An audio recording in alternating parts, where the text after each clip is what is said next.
Hello, ladies and gentlemen. Thank you so much, and thank you so much for following the Destiny Extra show. And today, allow me to welcome you to that is the Manifesto room, where we bring to you that is your politicians. We bring to you those who are aspiring, and of course, we listen to them at their manifesto and what they're going to be doing for the community. Today, I am so privileged to have that is my brother from KOLE North, who is contesting in this 2026 election. That is to represent KOLE North in that is the parliament, and of course he's here with me on the show. How are you, my brother? I'm fine. I'm fine, thank you. Pijo ameti yo kano ko nyute borwa e wegi ngia ber to. Okay. Opo yung matek. Disney. Ami takwan karen me na machal me po yung matek me kela showman. Well, Angeo payot, but struggle continues. Anabedo Patrick Awongo ana atiachung me wore at Mokochik me parliament be KOLE North constituency. Ita party me NRM abera nywale me KOLE positure wa ati baroti malo ye monde yale rukucha abero atin joki mamat ana nyomo ti daho. yes. Tina deck. Wow, beautiful. Down put Tina deck put loss or put pay tika suit ke de nyal ber kiken. Yomo ye koni tikerotina de joke nem pola kar marko bo ko pelas bon bat tekere marko bi pe beda mone no piena nyimpe ngeye. Last bone put pay. Last bon pot Put tika acting last bone meno and Lord Charlotte. Okay. Tika Michaela tika Mariana tika de Charlotte. So monoporo bedo acting last bon. Charlotte bedo acting last bone. All right, unyo iramo me yuangeyo ngo karachie ame otone chunyi meneno ni yini donyo hoya kina luak jo amo pong luak jo amo neno ni tikere keru kere capacity metello KOLE North ngo mio yini neno ni yini binna komi achala ba wo bini tel KOLE North. Mena machel ametuni a bit very clear to tell me. Ingeo kaina ne bukarap kop chora mera de chaketia chel komunikare tepe jamidushu ana nano ne kare na do romo come bedo MP me KOLE North ame na kare na do romo ni ana bino pitela gora me KOLE North tikede tela me dano ponkai buyu ping ponkai rabere ponkai moyo yueha petela me rom beda a bear me konyo tedero tela me konyo ka jomoro kiken tela pe konyo tedero don mi aneno ni pe kita gor me tela tiekere ni an mira bin me shipping tela be bedo tela bear. With that, are you trying to say in KOLE North the cake is not shared equally? Is this what you're trying to mean? Well, kaini neno pong yede tiyukom. Okay. Guwan miro promoting jo umi jo yao kay politics ariku berut kay tiyukom politics ariku neno ni akadong peana uwa temo no dong jindo petwero ado pe yini temo no dan patwero atamito ni shaping politics amedong ame grooming jo politics ame miyo jo note karachel politics ame miyo jo do don karachel politics ame miyo service delivery tuno boto tadero ero ka yiniti loen kere jo amire mi service particular service tuno kere boto tadero. So this is the reason as why it could be you yourself, you can make a change. You Of course I take it in nena Paul. Okay. Mono nyo yini ko ni ngomi o triggering an maybe no. Ero ana take it neno. Okay. Dan neno na ti very clear. Neno na ana take it agenda lil manifesto na tibulil kikendi pichawa pa romo explaining do I understand. Breaking into detail. But just to enlighten those who are watching us right now, would you mind letting us know your manifesto? What are those things that ka uye dong dirini ene achaloba ngatameti atel KOLE North e parliament me Uganda? what do you have for them on the table? What are you going to bring different? And more so, is there any other tactical ways that more, technical way or different way you are going to have to approach some of these manifestation that you have? Now, me tapu way to try my penya bayar kitu.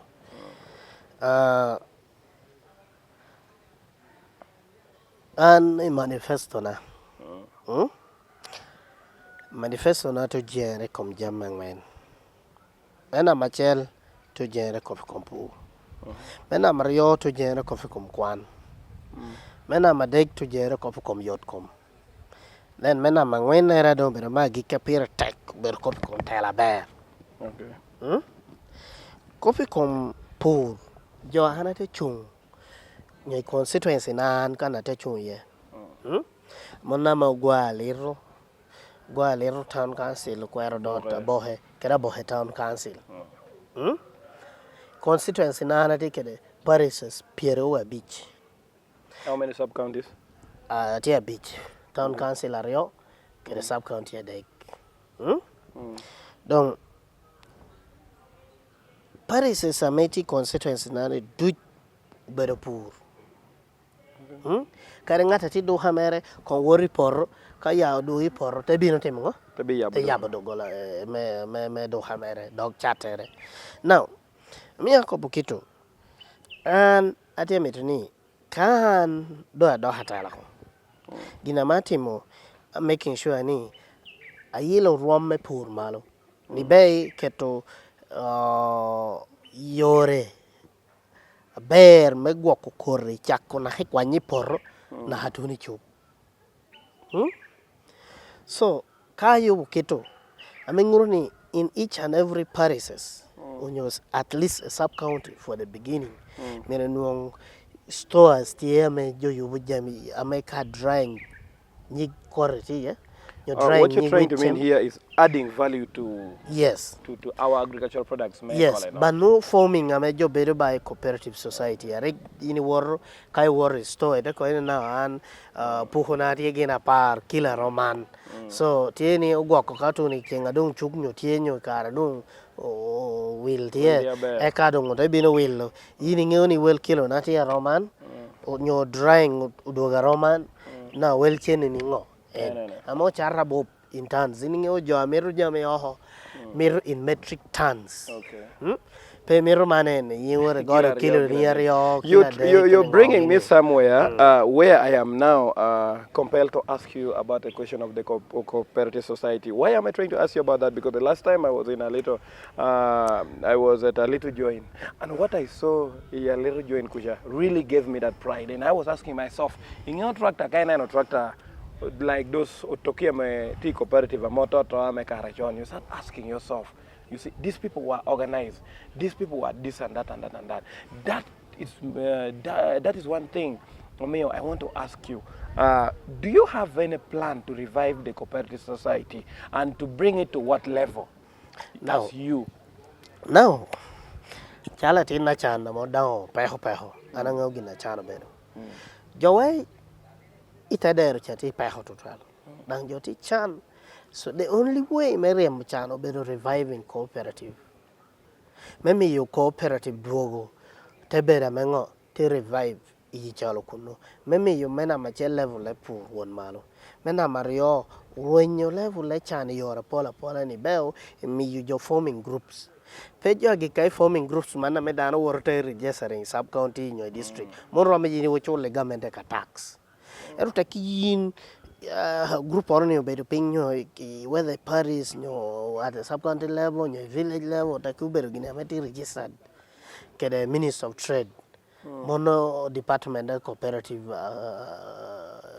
department cooperatives, circles. These circles better the power pola.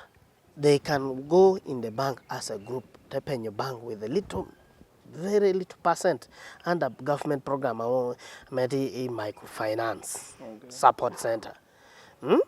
Now kaja no gam chen gin binu deni ya kina group members. Now ka deno gini in within themselves group members. Deno gini kere no mere gini percent rano no. Memi you percent ama binu cha abina do anya you wichenene.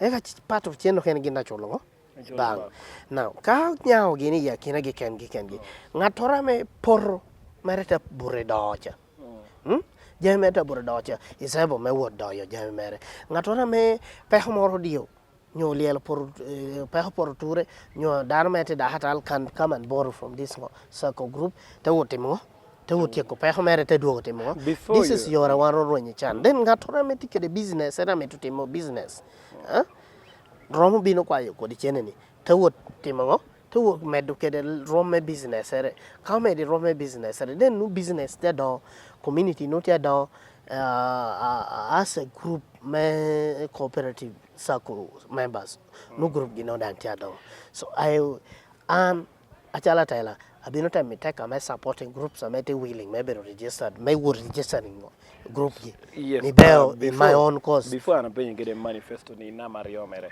I want to really understand in this angle because I love the way you're trying to express it, to explain it with passion and then love for this particular point because this is what touches the common man down there. Is this what you're trying to say ni there's been a little gap about it or there's been a big gap about it in this past 4 years? Because the way you're trying to explain it, you can see somebody I mean wang dara menu miro doni kwa mera. No.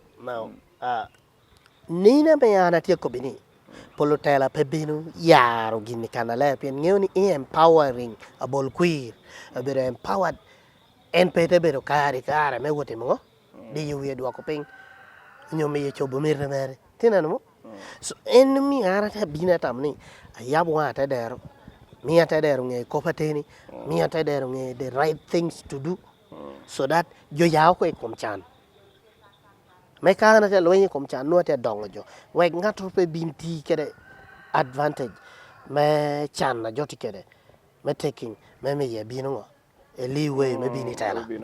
Let's get into the second agenda here. You told us you have about 4 beautiful ones. Now, kwa hako pe kwan. Level le kwan to dog ping to twelve. According to research, ame ininge research bergina pe bolojo. Yes. Facts ame ti on ground ilao kan tieni district adong bola loa kede schools, being it primary, being it secondary school, being it secondary school or institution. When nadung dunga loa school number of school, but KOLE district. But we don't see it on the map, like as in performance and all that. That is where I'm coming to. Utala wape empowering level me puonyere iping. Tinano? Because the jomora me creating in a social class me tamani okay engineers mir yaka family money, doctors mir yaka family money, opoye mir yaka family money ero ka yini tracing back inu joni ngato kwano KOLE pe tinano ngata te me yatina ran kwan KOLE pe but gino tiyo kere advantage me level le kwana gora me ti pasucha maybe rutu hiwijo piente ki dano kwano ko te ki wore bolo ni gini poti mu kiti angeyo ko te ne yin kare ti bolo jo amete ki gi gamente moro bini te ko ya mono da anda kelo ngeri mono programma gamente yenno tinano so ngoti ama meeting e tikiti an chala wo amangeo ko pechan bino setting foundation body moro amen no be under one foundation amen no cop make one education foundation amen this body all this committee amen setting gini abeda meneno ber beda kwan te bala ka kwene mere yob ngo kare che ame ka timo royo bu kwan mengo me KOLE nyo me KOLE ameti KOLE nos. And you know very well dano peramo concentrating dano peramo kwan ka yot komepe na hanyual peramo cholo school fees ka yot komepe. I am just trying to understand out of your manifestos, do you have health sector, improving the health, and let me talk about the infrastructures of KOLE North. There now you're talking. You see, peha wano tikede donga ditalo bedo ko me yot ko because pe hati ko pe yot ko jo pe following jama me timere da hatal ono ko nama chel jadang pe following me wunge yoni ber beda a nursing officer nyo ber beda a system only nyo in charge training in the facility no because chow can jo here that tikere pe hata in the facility first of all secondly leave alone first of all welfare as workers I will come down to service job providing within the hotel itself. Job following. Hotel following. Dano mero ka ginama me yo nyen kena timongo. Anen nyen keken nyo ginama kilo credit nyen. Now, Te chokare kamera te wote journalist penwa metingo yo gine. Mi akobi kito of recent. Awara bo health center tanu ARV2 channel line kiti ikorodo. Almost should be around 4 meters? No, should be around even 30, I mean 10 meters. 10-15 meters. I mean to chane corridor kiti. ARV so balle. Tina no? Mengurni yeni peha metie. I mean another time of following. Anoni yeni jokela me otimo. When it's about to expire. Now, peha ni yai kwene. If you trace it back, right from the ministry, pehotia. I mean, whom can you blame? Chakong blaming a Taylor. Like Ban, Taylor, my current Taylor is the vice chairperson health. You attend a join. Because Gintu deal Gikucha. Yin tabino, Calbino, piano chalk expiring, Gin caught a gamma you coach on a chow. Maybe you give Pecobo Ginoro. Now, Kagin Poco Ginoja Kel Yenning, straight no. Tabino Poco can through national medical stores. And else community law health ministry kere jama meti tare do chame even other bodies like national drug authority gi national medical stores gi do ti tare gi kunumo and all the other facilities dahatale now ka pe hotia berati kiti you blame atala namadi because ngomi joroke le jo era visa meti almost expiring kau binu kan expiring ko pehur bon nga dia tedere pincha ameti kede tu joincha ena ya suffering pen ya tamire mon obina mengo expiring ko so nguni gina mere mon ngo pe manu yot ko bale ko CD4 count no da ho pen ko ngo gi tina mo now ngo kena do hata meta ko bitikiti an ami dunia ko be mongoro kono wana chwalo tera attack parliament kori timor to bina me jo dujdo to porta me tamani kadu yibero MP mirbet kede ambulance. That is where I was coming, and my question was going to be kaini neno momot ambulance anu da chigi penye ni kai karo kwa her kare chigi yubo yot come call enough. Are you going to buy the ambulance? And if after buying the ambulance, why is it every time Danoka will ambulance? Kerucha lere kore ambulance. Danoka will ambulance. Miti cho nyeo kore ambulance. Now, in the other context, no kobeni Germany will wa not there. That is one question I'm asking. And then, why can ambulance ni obe ambulance ame will community? Why would Anna me agorni ame tuo chabago di war? Ame utohane mire kwa yane anadoka chol driver anadoka will more. Leaving that one aside, my question will come direct to you, Mr. Awongo. Tomorrow elected as the Honorable Member of Parliament for KOLE North. You understand it is.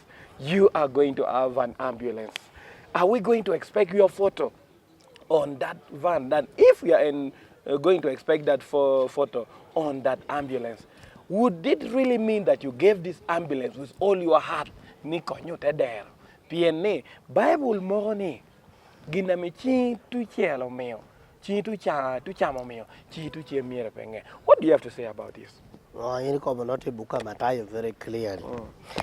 Buka Matayo gina choa ko biwaye ni ka chi tu chelo timo gina ni chi tu ngo kene cha miere penen right an chala. Wa ma bino timo. Kono kata we la ambulance. Because personally I don't support issue me buying ambulance. You may ask me why, I will tell you later. And Nikoma personally, I don't support issue me buying ambulance a chalo atela, your chalo MP. Because of this reason,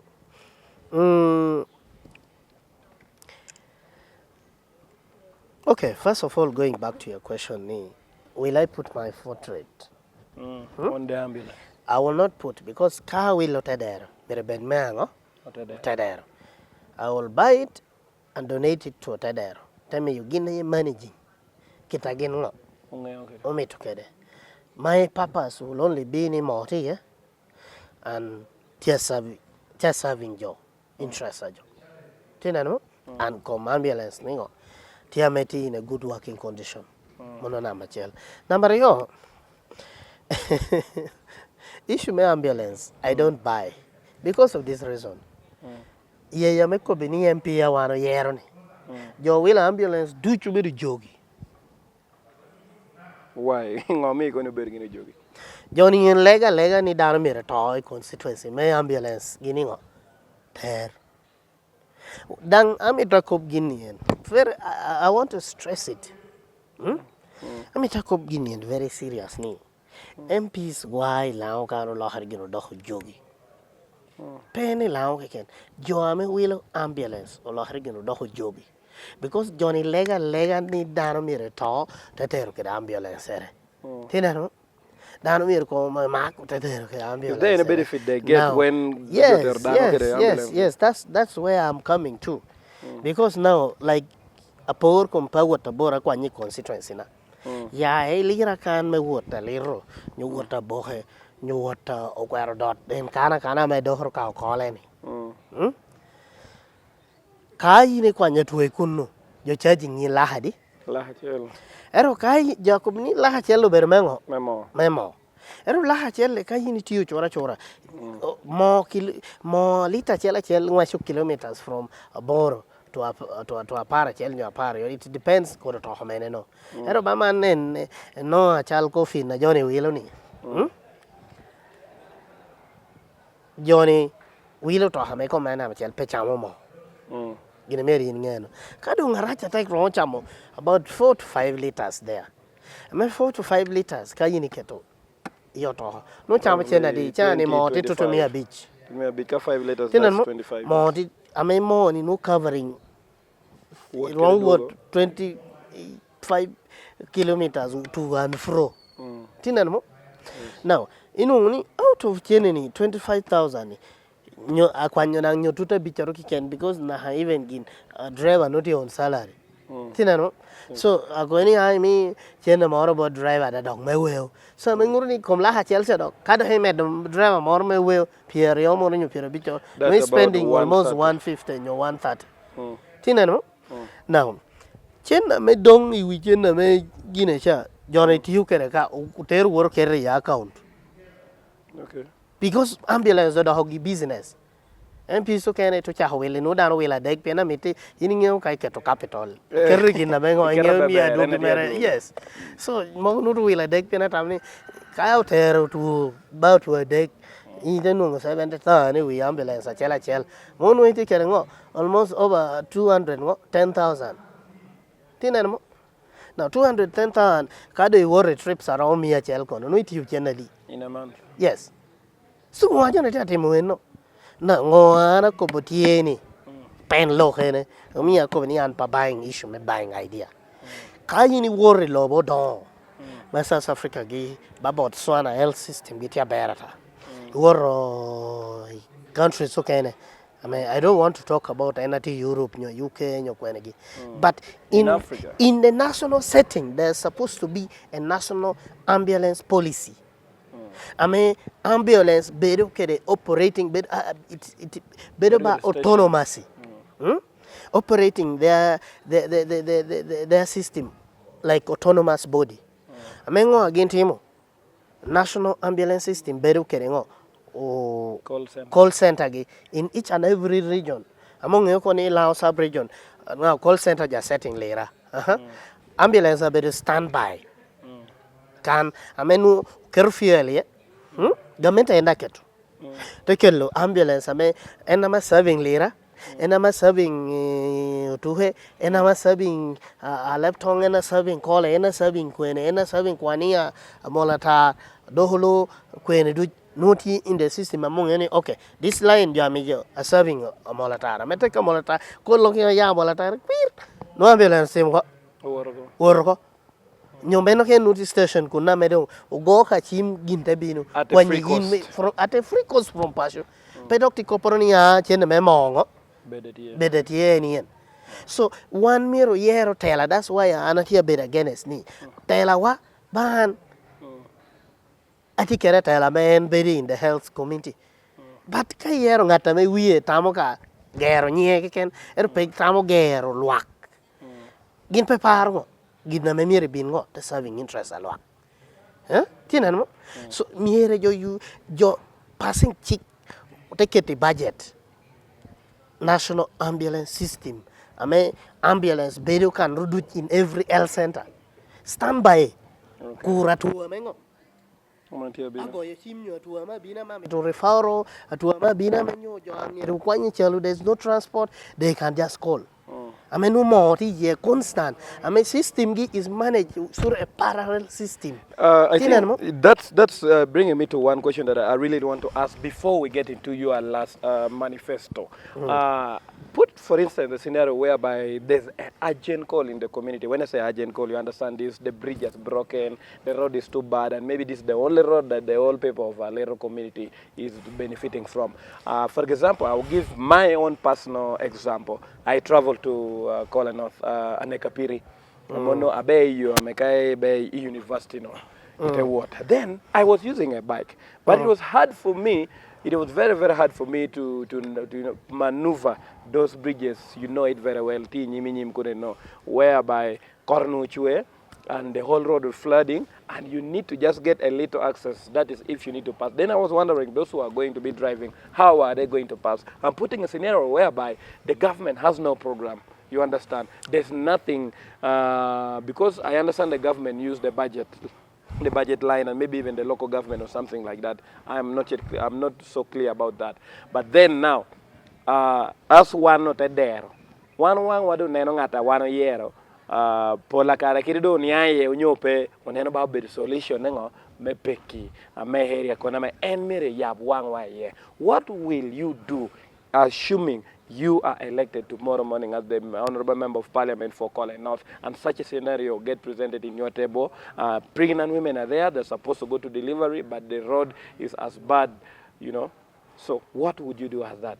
Okay. First of all, in me ngani. Service ametie oballe tadaercha. Is by choice. Okay. It's by choice. And whose choice? Choice Zotela.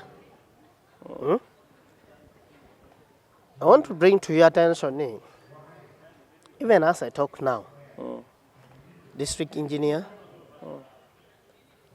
assistant district engineer, cow, I think CFO, they're supposed to be in what? Anti-corruption unit. I mean, anytime you don't know what will happen next. Why am I telling you this? It take you back to Ngomia Company. Because the service balla yo service ameto balle service delivery ameto balle ya dolcha. It is by choice of our leader. Ame mandate. Why? Because this is a leader. Amo yero te wot katiko wenke can kere district technocrats. You if I have good working relationship with you, Okay. we just need to come and sit down, take over now. Then we brainstorm, we get a solution. Or, as a member of parliament, they have access to finance. But chen ni nung ni ubero kamera rubber company oh ngadi pe chen ana di chen na me pelare. Kame chen ana law. But why don't you put chen ni no into what? It amount there on no. Eri na no jo wot kakere me wa here. Memo you hakiken. I asked one of the engineer, Ate ko beni now. Kayi ni kero mo me million para beach. Let me say it's a donation. Yes. Ate penye ni mo me million para beach. Puri yora mene. The guy said a lot. A lot of kilometers. Ate ko beni now. Then why is it our road is very bad? Nyara up to now. When a penya me yin roga mapiri. Erwana te ko beni. That is a very good concern. Okay. But let me tell you, me as a war, I will not sit and see any road going in a bad state. Yes. When I'm there, when I'm able, when I can help my people. Of course, it's not the mandate MP is mayo boyo, but I can support my people by donating the little I can't. Make it more greater Tikasha district. Okay. I mean, you better Kasha. I mean, you just need to go and request. Because sometimes budget, no pay budget. So they all take us back to good working relationships with your leaders. Yes, when you have a good working relationship, service flowing up. Well, that's a very beautiful point. Get us to your next. I think that would be the last. I don't know if I'm right. And then we can wrap up the show because our time is really going on right here. Okay.